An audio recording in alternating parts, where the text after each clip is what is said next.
stars, and that's who we are. We are voices. There's nothing to fear. Explode in your rear. Feel our voices.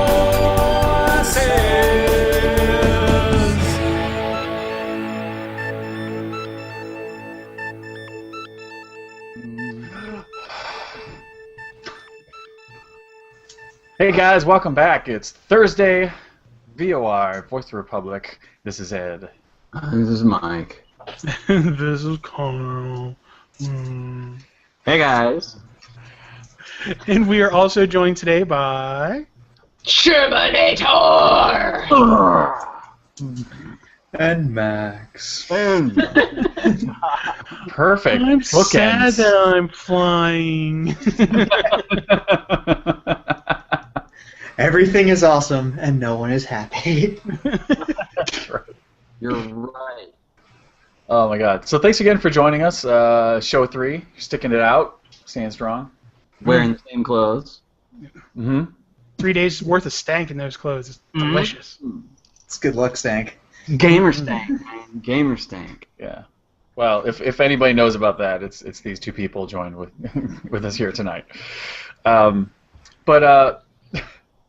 So we've you guys are obviously veterans in the area of gaming and have seen a lot of things come and go. But like again, going back to like the upturn of popularity and everything, like what other trends are happening besides places to game and also Magic tournaments? From my end, for board games, just the ability for people to be involved in making games because of so many things out there, and huge in part because of internet and how it makes everything accessible to people. So many people that normally wouldn't have been able to make their own game are getting a chance to do it, and it's relatively pretty cheap to do. I mean, it's definitely an investment, but it's getting more and more accessible, and with that you're getting, I think, better and better quality and more diversity, and it's really fun to see just so many people are bringing so many things to the table. There's something for everyone, and that's really fun to see. Is there any one type of game that people are making over others? Or like a certain genre, or like is there miniatures involved or anything? Well, for my end, I do more of the board game stuff, and I'd say, honestly, no. It can go anywhere from like a timeline game to a really involved battle lore to Puerto Rico. I mean, there's so many levels of games, like really light social games and then really heavy learning, thinking games. So I'd say the sky's the limit, and I would hate for anyone to only enjoy one area of gaming because there's so much out there. Okay. Did you see Puerto Rico? Yeah. Yes, I did. Is that a game? It actually is the game that got me into gaming. Yeah. What? You should move to Florida. You would love it. You saying Puerto Rico's a game, man? You think it's funny? To Cubans, it's a game. Puerto Rico, my heart's devotion. I love this. Yes. Everything back in the ocean. You better stop me, because I will In keep this going. shit. What is the what's your average gender, average age? Boom, the one. What is it? What do you got in the building? Oh, you're like killing me because you're wanting me to like narrow it down, but it's what I think has been so great about the place is it just like the games are diverse, the people are diverse. Cool. Like short north areas, like there's a lot of traffic. It's a lot, like Carlos said, there's a lot of things to do in Columbus right now, and short north is definitely a hop-in area. And Yeah, because to give a little perspective, I'm sorry to interrupt, but that's south. That's just south of the OSU campus, right? Short. Yeah. Mm-hmm. So you're near the campus area, so you're getting a lot of college students and professionals. So Is it sorry. kind of- We've hosted a 7-year-old's birthday party. We've had like a corporation come in and do team building exercises with us. We have a gallery hop, which is the first Saturday of every month, and you've got everybody in town coming to see a lot of artwork. So it's, I mean, I would say probably if you're forcing me, it's a little bit of like the, I would say my age, 30s. 30s type crowd looking for That's cool, something. because that's how old I am. That's how old I am. I give it that broad range, like somewhere in the 30s. Yes, Some older than 20, like but not it dead. is a college town, so there are, it's like young adults that are looking for something fun to do that isn't internet related, that's not getting trashed and wasted. Like, so many people comment that our place, the lights are so bright, but it's really because we want people to be able to see each other and talk to each other. Good, great. I love this place already. We need one in Orlando. She should franchise it. Working on it. Call me. Part of marketing.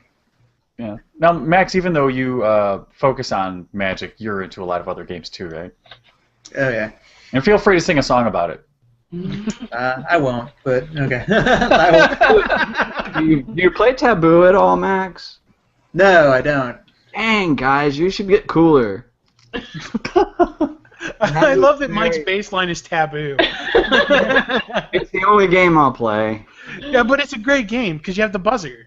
That's the one with the buzzer, That's right? true. Freaks me out! It freaks me out. I don't want to hear that thing. It's worse than. It's almost as bad as What was the one? Was it Perfection? Perfection and concentration.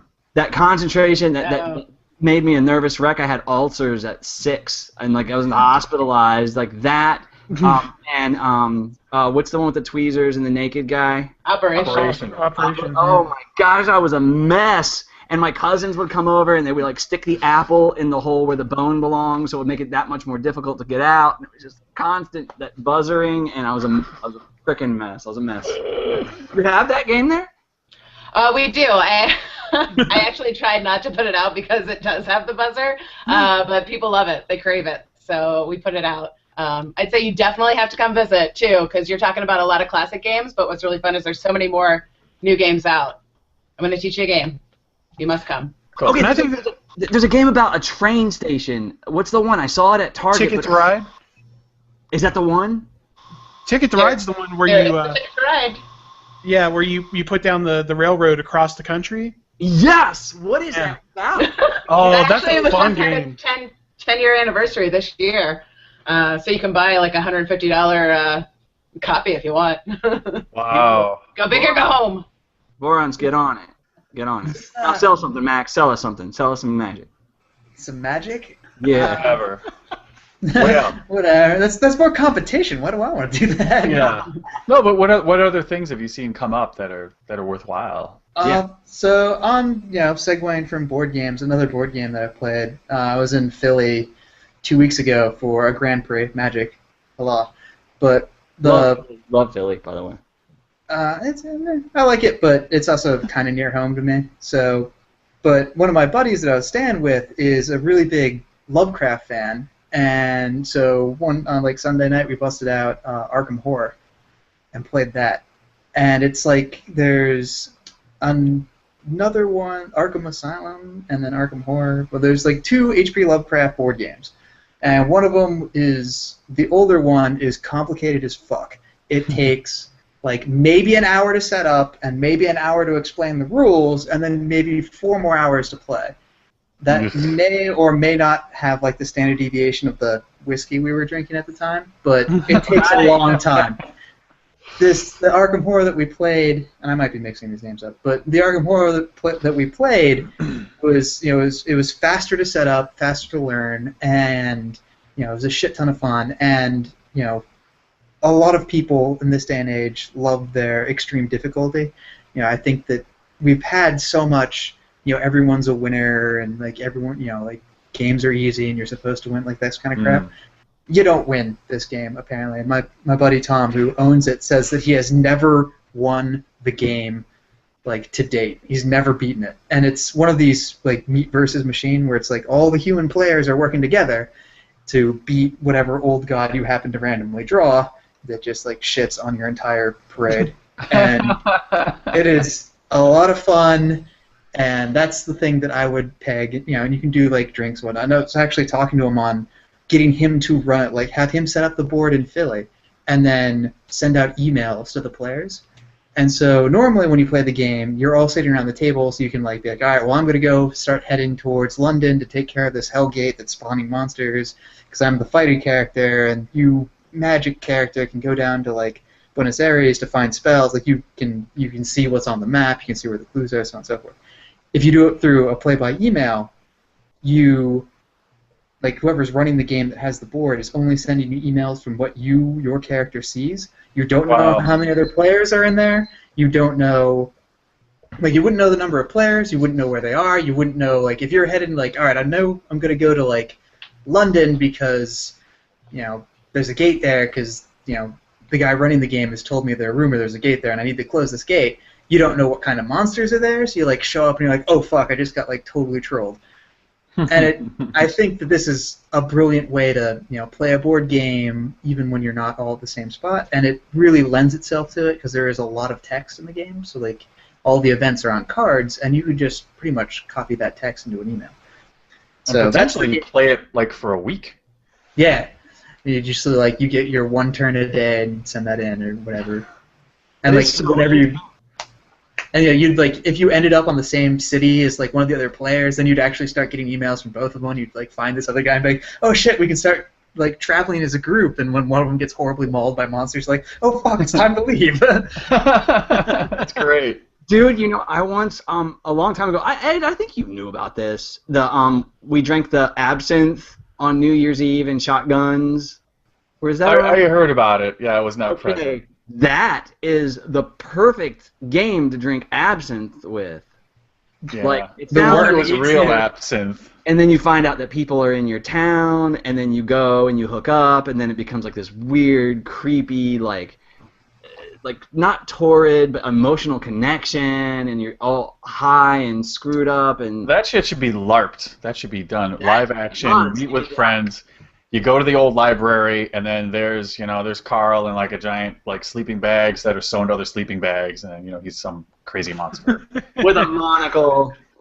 No, but with a monocle, and the guy's got a bullhorn, and like, all right, your turn, roll the dice, whatever you do. Whenever you do a tournament in Orlando, I want you to contact me because I want to come and I want to hang out with you. If you're not annoyed by me, I'm just saying. Okay, well, I'll see what's. I'm actually due for a trip to Orlando because I've got two friends from Japan. Actually, they're there.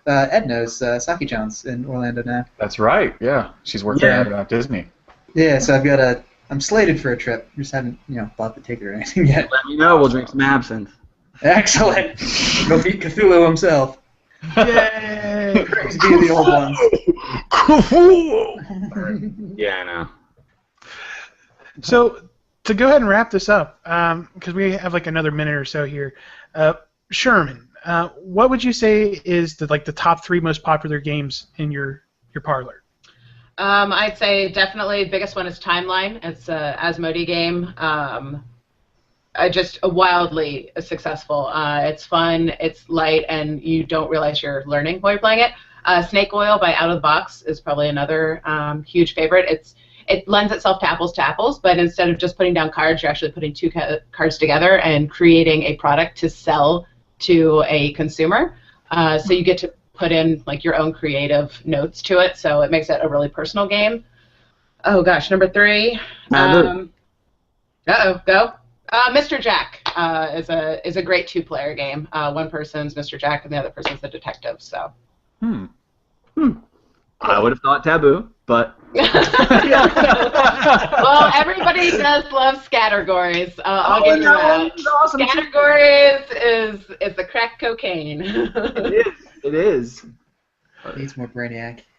Yeah. Well, it's really funny because all 3 of those games, none of them I have played yet, and that makes me excited. I need to get up there and try out some of those games.